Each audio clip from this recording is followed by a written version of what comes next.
Salutations, respected viewers. I'm George from Ireland, and I'm across the road from the College of Arms in London.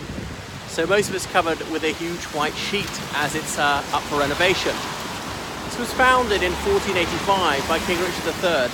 Now I know he has a foul reputation, supposedly having been the murderer of his nephews, the Princes of the Tower, Edward V and Richard, the other one. There's something he's done which has lasted to this very day. Not a lot of people know that he's the one who set up this organisation. So what is the College of Arms? Well, it's not a place of education. In the old days, many institutions, the word college could be a professional association, and it's for heralds.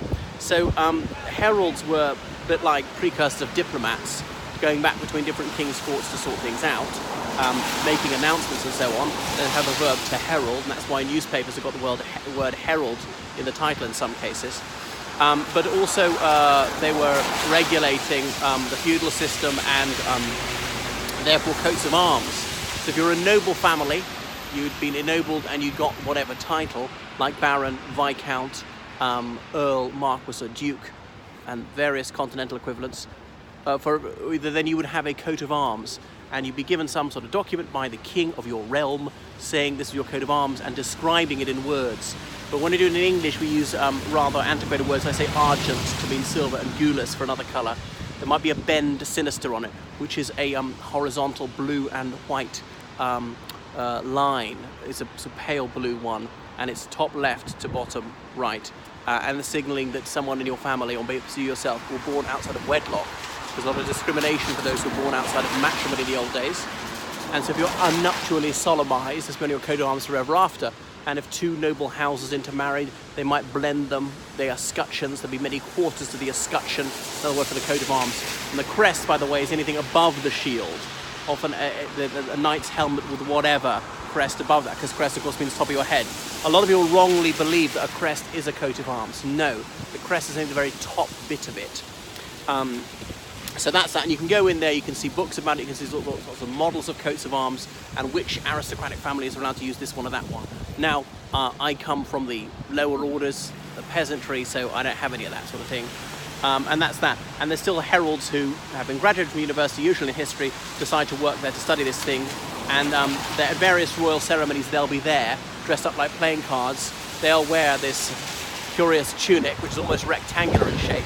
They look like something out of Alice in Wonderland, and have the royal coat of arms in it. And they have various curious titles, like there'll be King at Arms. Not to say that he is a king, it's a title for a herald, King at Arms. No one thinks that he's a king. There's Chester is one of these King at Arms. There's the Ulster King at Arms. There are various others. There's the Rouge Dragon Pursuivant, and the others are pursuivants as in followers. Poursuivre, to follow in French. And so when a monarch dies, they'll be proclaimed by these people. When there's a general election, they'll be proclaimed from the steps of the Royal Exchange, I'm not sure where else. In Scotland, it'll be from Mercat's Cross in Edinburgh, and on and on. So not considered terribly important in the old days, and so they had to organise truces into medieval battles, to book the dead, to note who had died, who was going to inherit which royal title, and on and on. So it's been in that location ever since 1485, and you can see the dome. Maybe you can't make it out. It's a very cloudy day, so it's showing up very badly. Unfortunately, there's not enough colour contrast for you. But the dome of St Paul's is behind that. I mean, I can see it with the naked eye, but perhaps you can't see. Oh, you can see it actually, just about. But you can't see it on the camera quite so clearly. Now, what else should I point out about them? Then they were widening the road in 1956, and they considered demolishing this thing. I'm very glad it was saved, and there it is. Damaged badly during the war, because the whole area around St Paul's was damaged, and it was partly renovated in 1956, hence the gates say 1956. So that's that. It's free to the public Monday to Friday, 10 in the morning to 4 in the afternoon. So go in, have a look, and speak to the heralds. They won't be in their heraldic regalia, I'm afraid. They'll be dressed in ordinary suits, and you too can apply to be a herald. The various other titles that they have. So they're part of the weird and wonderful tapestry of this country. One of the Keepers of the Kingdom, a book which I recommended to you very cordially, Keepers of the Kingdom, about all these antiquated titles and sinecures still going on. Just think they could have demolished it and built something like that. Right, how hideous is that? Brutalist concrete monstrosity. Is it part of, I think it might be part of the City of London School for Boys.